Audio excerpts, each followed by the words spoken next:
Hi, my name is Kim Boltzma, and welcome to the Introduction to DSLR Photography Premium course.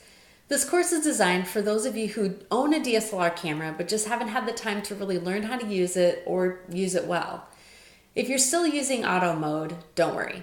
We're going to get you beyond auto and into the manual modes and even learn about different photography techniques. So grab your camera and let's get started.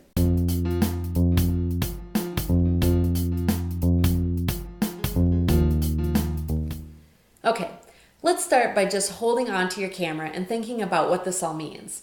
You're holding a DSLR camera, which is a digital single lens reflex. What this means is when you look into the viewfinder, the image has already entered through your lens and reflected on a mirror and then through a prism. When you press the shutter button, the image is captured digitally instead of on film with traditional SLR cameras.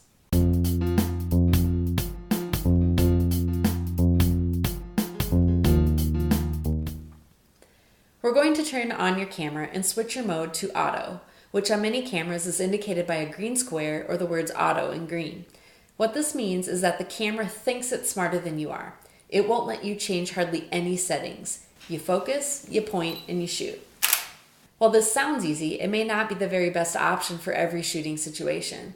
Many cameras, like Sony for example, have an iAuto or intelligent auto, which applies some additional fine-tuning to your images. You might also see things like Superior Auto or Best Shot. All of those apply that same sort of fine-tuning to your images. Ultimately, this is the mode that many new photographers grow out of because there's no thought on either the camera or the user's end.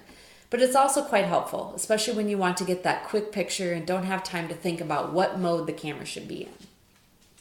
Let's take a picture. Partially depress the shutter button. Many cameras will beep, or you will see in your viewfinder a green dot to indicate that the camera has focused on a subject. Without letting go, fully press down on the shutter button. If you let go of the shutter button after you've focused, you can lose focus, which can result in blurry pictures. If the camera is choosing focal points that you do not want to focus on, don't worry about that. We're going to cover that in a later lesson.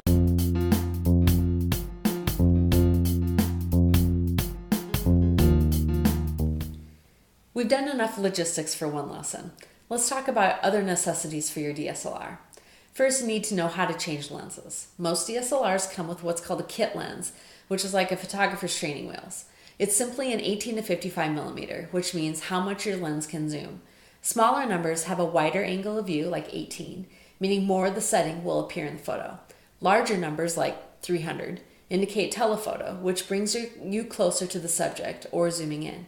Nikon telephoto lenses might include a 55 to 200 or a 70 to 300. Canon has a 55 to 250 and a 70 to 300. It just depends on how close you want to zoom in on a subject and how much light you need to capture the moment. But we'll talk about light in another lesson. Make sure you have your next lens out and ready to go. Place it face down so that the contacts of the lens are facing toward you and remove the dust cap. To take off your lens, simply locate the button on the front of your camera and, holding the body of the camera face down, twist and remove the lens. Nikon twists off clockwise while others twist off counterclockwise. Place the lens face down on a surface and either cover the camera mount with a body cap or another lens. Line up the white or red dots on your lens and camera body, then twist the next lens until it clicks in place. It's very important to have good lens changing technique. The less dust or debris you get on your sensor, the longer your camera will last and the better your pictures will be. If your DSLR takes video or it shoots in high burst rates, often called frame rates, use a high write speed memory card. Compact flash cards will indicate that on the packaging whether they are UDMA high write speed or not. If there is no indication, the card is a slower card. With SD cards, you'll need at least a Class 6 memory card, which is indicated by a C with a 6, 8, or 10 on the inside. Many DSLRs won't even record video to any card that is less than a Class 6. Finally, protect every lens you have with a UV filter.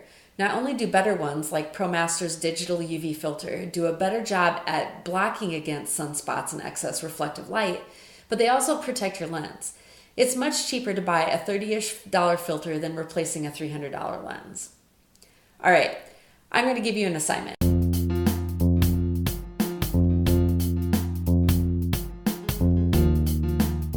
I want you to get out there and just shoot in auto.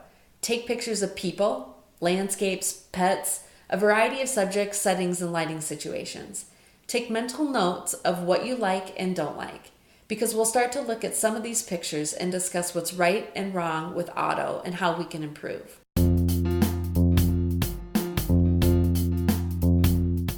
Next time, we'll meet back here to discuss photos taken in auto mode, why they worked, and then why they didn't work. We'll also talk about other auto modes and why they are cooler than the green square. But until then, get out there and take some green square pictures.